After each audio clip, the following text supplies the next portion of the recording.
ये कहानी है धनिया की, जो एक फैक्ट्री में काम किया करता था। लेकिन कुछ दिनों पहले ही वो फैक्ट्री बंद पड़ गई और वो बेरोजगार हो गया। धनिया की पत्नी बहुत पहले ही गुजर गई थी। धनिया की एक 10 साल की बेटी सिया भी थी। वैसे ही उसके घर का गुजारा बहुत मुश्किल से चलता था। ऊपर से उसकी नौकरी भी चली गई तो घर चलाना और भी मुश्किल हो गया। नौकरी चले जाने की बात उसने सिया को नहीं बताई। रोज की तरह धनिया सुबह घर से निकलता नौकरी की तलाश में और शाम को नौकरी ना मिलने पर थका हारा वापस घर आ जाता। सिया, सिया, ओ सिया बेटी। अरे बाबा, आप आ गए फैक्ट्री से? पर आज भी मैं तेरे लिए रंग और पिचकारी लाना भूल गया। अरे कोई बात नहीं बाबा, कल ले आना। फैक्ट्री के सेठ ने बोला है होली पर सबको दिवाली की तरह बोनस मिलेगा। जब बोनस मिलेगा उन पैसों से मैं तुम्हारे लिए रंग, पिचकारी और ढेर सारी मिठाइयाँ लाऊंगा। सिया को पता था कि फैक्ट्री बंद होने के कारण उसके बाबा के पास अब कोई काम धंधा नहीं है। अब वो किसी की दुकान में झाड़ू लगा लिया करते हैं या पीठ पर बोझा उठाकर 2 पैसे लाकर जैसे तैसे घर चला लेते हैं। कभी कभी तो कोई काम नहीं मिलता तो खाली हाथ ही घर लौटना पड़ता है। एक दिन धनिया काम की तलाश में बाजार की तरफ जा रहा होता है। देखते देखते होली भी पास आ गई। कल होली है और मैं अभी तक अपनी बेटी के लिए रंग और पिचकारी भी नहीं ला पाया। धनिया ये सब सोचता हुआ चले जा रहा था। तभी उसकी नजर एक रंग और पिचकारी की दुकान पर गई।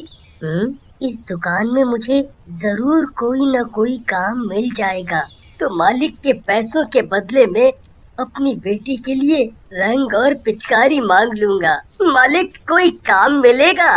कोई काम नहीं है, मैं कोई भी काम कर लूंगा मालिक। झाड़ू लगा दूं या झाड़ पोछा कर दूं दुकान में, कुछ भी। एक बार में सुनाई नहीं देता क्या? कोई काम नहीं है मालिक, मैं बहुत गरीब हूँ, मेरे पास कोई काम धंधा भी नहीं है। कल होली है और मुझे अपनी बेटी के लिए रंग और पिचकारी लेनी है। आप मुझे मेरे काम के पैसे के बदले रंग और पिचकारी दे देना। शक्ल से तो तुम चोर लगते हो। काम के बहाने कहीं चोरी करने का इरादा तो नहीं? हाँ? नहीं नहीं, बिल्कुल नहीं। आप एक बार काम देकर तो देखो। ये ऐसे नहीं मानेगा, पता नहीं कहाँ कहाँ से चले आते हैं। अरे कोई है, इसे भगाओ यहाँ से। बेकार में मेरा और ग्राहकों का टाइम खराब कर रहा है। चल चल। दुकान का मालिक धनिया को धक्का देकर दुकान से बाहर गिरा देता है और धनिया आंखों में आंसू लिए वहाँ से चला जाता है, पर उसे कहीं भी काम नहीं मिलता।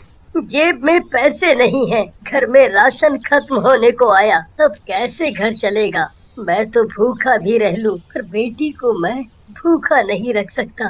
धनिया उदास मन से घर पहुंचता है। क्या बात है बाबा, चेहरा इतना उतरा हुआ क्यों है? अरे कुछ नहीं बेटा, तबीयत कुछ ठीक नहीं है, मैं जाकर सो जाता हूँ। सिया को पता था कि उसके बाबा को कुछ नहीं हुआ है, वो बिल्कुल ठीक है। जब भी उन्हें कोई काम नहीं मिलता वो भूखे सो जाते ताकि राशन एक दिन और ज्यादा चल सके। कई बार उन्होंने ऐसा किया। वो खुद भूखे रह जाते पर सिया को कभी भूखा नहीं रहने देते। अगले दिन होली थी। धनिया चुपचाप सुबह सुबह अंधेरे ही घर से काम की तलाश में निकल पड़ता है, पर सिया उसे देख लेती है। उसके जाने के बाद सिया घर में बने मंदिर के पास जाती है और बहुत रोती है। माँ, मेरी तो अपनी माँ भी नहीं, पर तू तो पूरे जगत की माँ है, तो मेरी भी माँ हुई ना। एक बेटी झोली फैलाकर अपनी माँ के सामने भीख मांगती है कि मेरे बाबा को दुख मत दो, वो बहुत दुखी है। माँ, मैं तुझसे कोई धन दौलत नहीं मांगती, पर मेरे बाबा को कोई काम दिला दो जिससे वो 2 वक्त की रोटी खा सके। कल रात भी मेरे पापा बिना खाए सो गए। अगर उन्हें कुछ हो गया तो? माँ तो पहले ही चली गई इस दुनिया से, पर मेरे बाबा, मैं अपने बाबा को और दुखी नहीं देख सकती। माँ, मैं तेरे आगे हाथ जोड़कर खड़ी हूँ, विनती करती हूँ, मुझे कुछ नहीं चाहिए कभी भी, पर मेरे पापा को कोई काम दिला दे। उधर धनिया। आज होली है, हाथ बिल्कुल खाली है। हे ऊपर वाले, कुछ काम दिला दो। 2 पैसे हाथ में आए तो अपनी सिया बेटी के लिए मिठाई और रंग लेकर जाऊं। धनिया ये सब सोचते हुए उसी दुकान के आगे से गुजर रहा था जिस दुकान मालिक ने उसे धक्के देकर दुकान से बाहर फेंक दिया था। उसकी नजर फिर से दुकान में रखे रंग और पिचकारी पर जाती है। तभी दुकान का मालिक जल्दी जल्दी दुकान बंद करके कहीं जा रहा होता है। उसके हाथ में एक बैग भी था जो हड़बड़ी की वजह से वही दुकान के सामने गिर जाता है। धनिया उस बैग को उठाकर दुकान के मालिक को देने जाता है, पर उतने में दुकान का मालिक अपनी गाड़ी में बैठकर जा चुका होता है। धनिया बैग खोलकर देखता है। अरे बाप रे, इतने सारे पैसे! इन सारे पैसों से तो मेरी सभी समस्या हल हो सकती है। इन पैसों से मैं सिया के लिए ढेर सारे रंग और पिचकारी ले सकता हूँ। पर उसके मन में कई सवाल भी चल रहे थे। नहीं नहीं, ये ठीक नहीं होगा। पता नहीं किस काम के लिए उन्होंने ये पैसे अपने पास रखे हों। ये सोचकर धनिया उस दिशा में बैग लेकर भागा जिस दिशा में मालिक की गाड़ी गई थी। पर धनिया को तो दूर दूर तक मालिक की गाड़ी नहीं दिखी। वो वापस दुकान की तरफ गया और मालिक का वहीं इंतजार करने लगा, पर दुकान का मालिक तो वहाँ नहीं आया। फिर उसने आसपास की दुकानों से दुकान के मालिक के बारे में पता करने की कोशिश की, पर उसे कुछ पता नहीं चला। कुछ दूर जाने पर उसे दुकान के मालिक की गाड़ी दिखाई दी।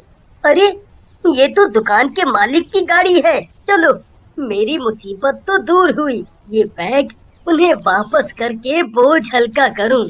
वो ये सब सोच ही रहा होता है कि तभी उसकी नजर दुकान के मालिक पर पड़ती है। वो अस्पताल के सामने खड़े थे और उनके साथ एक औरत भी थी जो उसकी पत्नी थी पूजा।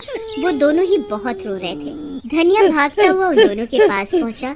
मालिक, मालिक, आप इस बैग के लिए ही रो रहे हो ना? देखिए मालिक, आप मुझे चोर नहीं समझिएगा। मैंने ये बैग चोरी नहीं किया। आप अपनी दुकान से बहुत जल्दी में बाहर निकले तो ये बैग वहीं नीचे गिर गया था। धनिया की बातें सुनकर और उसके हाथ में बैग देखकर दुकान का मालिक चौंक गया। हम इन पैसों के लिए नहीं रो रहे। हमारा एक ही बेटा है, उसका एक्सीडेंट हो गया है। उसे बहुत चोट आई है। वो जिंदगी और मौत से जूझ रहा है। डॉक्टर ने बोला है उसका खून बहुत बह गया है। खून की जरूरत है उसे, पर हम दोनों में से उसका ब्लड ग्रुप मैच नहीं हुआ।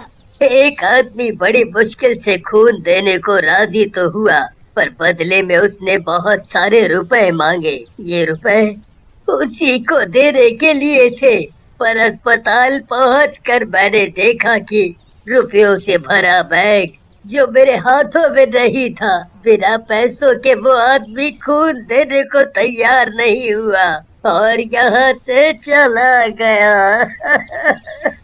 उन दोनों की बातें सुनकर धनिया की आंखें भर आईं। मालिक, मैं दूंगा आपके बेटे को खून। आप मेरा टेस्ट करवा लीजिए। क्या पता आपके बेटे का ब्लड ग्रुप मेरे ब्लड ग्रुप से मिल जाए। धनिया का ब्लड ग्रुप मालिक के ब्लड ग्रुप से मिल गया।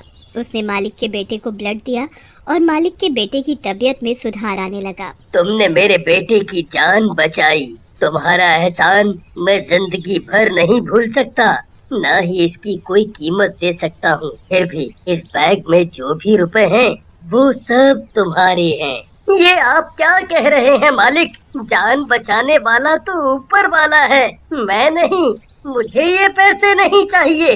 अगर मैं आपसे ये पैसे ले लूंगा तो ऊपर वाले को क्या मुंह दिखाऊंगा? मुझे माफ कर दो अपनी गलती के लिए। उस दिन मैंने तुम्हें क्या क्या नहीं बोला। मैंने ही तुम्हें अपनी दुकान से चोर बोलकर निकाल दिया था, वो भी धक्के देकर। मालिक, आप मुझे शर्मिंदा ना करें। धनिया वो बैग मालिक को दे देता है और फिर धनिया वहाँ से अपने घर की ओर चला जाता है। घर पहुंचकर देखता है कि सभी बच्चे बड़े होली खेल रहे हैं, नाच रहे हैं। जैसे ही वो घर पहुंचकर सिया को आवाज लगाता है, सिया बाहर आ जाती है। पर ये क्या? धनिया देखता है कि उसके हाथों में रंग की पिचकारी है। सिया मेरी बच्ची, ये रंग पिचकारी कहाँ से आई? कौन लाया? बाबा, आज मैं बहुत खुश हूँ। मेरी माता रानी ने मेरी सुन ली। आपको नौकरी मिल गई। नौकरी? तभी घर के अंदर से वही दुकान का मालिक और उसकी पत्नी बाहर आ जाते हैं। मालिक, आप यहाँ? ये पैसे का बैग, इसके तुम हकदार हो। ले लो ये, और मैं अपनी दुकान में तुम्हें नौकरी पर रखता हूँ धनिया।